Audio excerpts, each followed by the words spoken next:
प्रदेश महिला कांग्रेस अध्यक्ष जैनब चंदेल ने केंद्र सरकार पर कोरोना काल में लोगों को राहत न देने का आरोप लगाया है। उन्होंने कहा कि कोरोना में इतनी आर्थिक तंगी के बावजूद सरकार ने आम जनता को कोई राहत नहीं दी, बल्कि इसके विपरीत सरकार पेट्रोल, डीजल और रसोई गैस जैसी चीजों पर टैक्स बढ़ाई जा रही है। उन्होंने कहा कि केंद्र की भाजपा सरकार देश को दोनों हाथों से लूटने में लगी हुई है। उन्होंने कहा कि सरकार चाहती तो जनता को राहत दे सकती थी, लेकिन इसके बावजूद भी बजट में जनता को कोई राहत नहीं दी गई।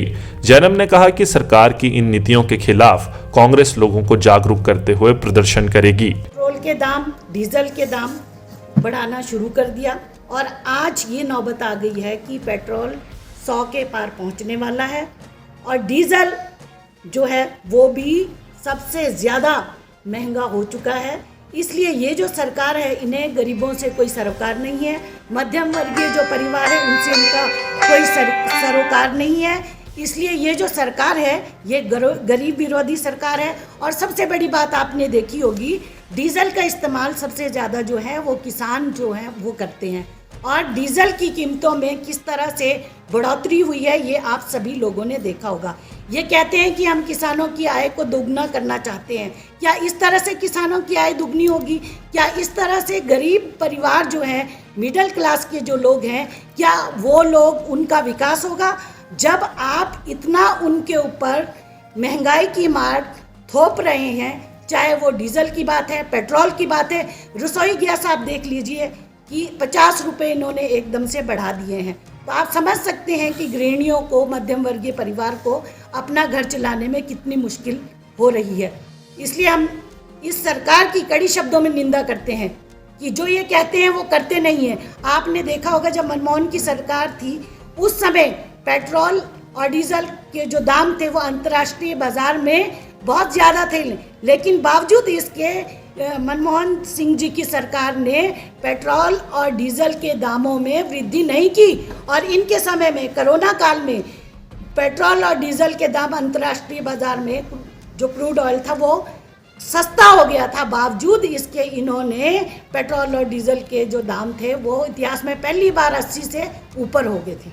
तो आप समझ सकते हैं कि इनकी कथनी और करनी में कितना अंतर है।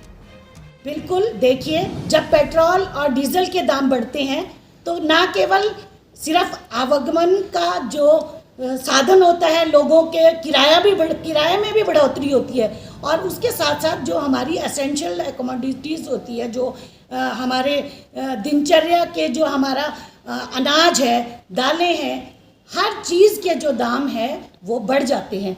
तो आने वाले समय में आप समझ सकते हैं, जबकि हर चीज़ के दाम बढ़ रहे हैं और जो बेरोजगारी का दर जो है वो भी कितना बढ़ गया है। पिछले 45 सालों में इनकी सरकार में बेरोजगारी का दर सबसे ज़्यादा बढ़ा। तो आप समझ सकते हैं, एक बेरोजगारी की मार, ऊपर से महंगाई की मार, और इस तरह तो इन्होंने आम लोगों का जीना दुर्भर कर दिया है। और हम लोग इस बात को जन जन में लेकर जाएंगे और इस बात का हम विरोध करेंगे, क्योंकि सरकार का काम है कि आम लोगों को राहत देना। और ये सरकार जो है राहत देने की बजाय दिन प्रतिदिन रसोई गैस के दाम बढ़ाकर, पेट्रोल के दाम बढ़ाकर लोगों की कमर तोड़ दी है इन्होंने। कि ये जो बड़ी बड़ी कंपनीज है, जो तेल कंपनी के बड़े बड़े मालिक हैं, उनमें और सरकार में सांठ-गांठ है।